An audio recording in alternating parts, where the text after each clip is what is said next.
या व्हिडिओमध्ये महाराष्ट्र राज्याचे मुख्यमंत्री सांगतायत 10 वर्षामध्ये भारताने 25 कोटी लोकांना गरिबीपासून बाहेर काढलेलं आहे।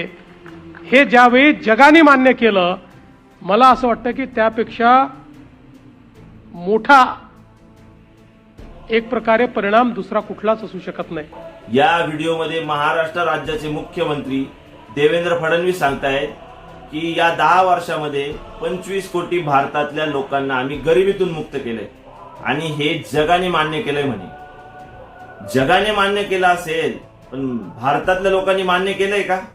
आज ज्या प्रकारे महागाई वाढते, गॅसचे भाव वाढताय, पेट्रोलचे भाव वाढताय, डिझेलचे भाव वाढताय, त्यामध्ये सामान्य माणसाला या गोष्टी परवडण्यासारखं आहे का? महागाई वाढली, रोजगार वाढलाय का? आजही कंपनीमध्ये जाणार आमचा कामगार 450 ते 500 रुपयामध्ये काम करतोय 8 तासाला। त्याचा पगार वाढलाय का? शेतकरी आत्महत्या करताय। त्या नोएडामध्ये तुम्ही बघितलं असेल, कामगार वर्ग रस्त्यावर उतरला होता। अशा खूप ठिकाणच्या संतापजनक घटना आहेत। सामान्य माणसाला न परवडणार आहे, तर लोकांचे लग्न होत नाहीत का? कारण मुलगा सेटल नाही। पूर्ण बॉम्ब मारलेली आहे तो रोजगार लोकांचा चालल्या गेलेला आहे।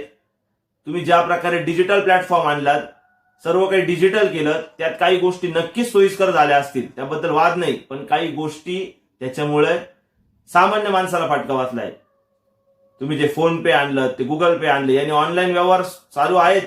5 मिनिटात समोरच्याला पैसे जातात, पण 5 मिनिटांमध्ये कर्ज देखील उपलब्ध होतं। 5 मिनिटात आता लोन अवेलेबल होतं। या लोन मुळे हे जे मनी व्ह्यू असेल, अजून कुठले जे काही ऍप असतील, या ऍप मुळे सामान्य माणसावरती कर्ज झालेलं आहे।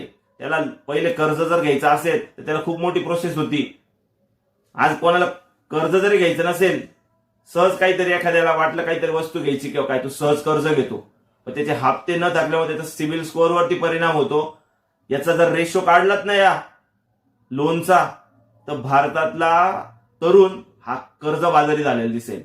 आणि तुम्ही सांगतायत की 25 कोटी लोकांना आम्ही गरिबीतून मुक्त केलं।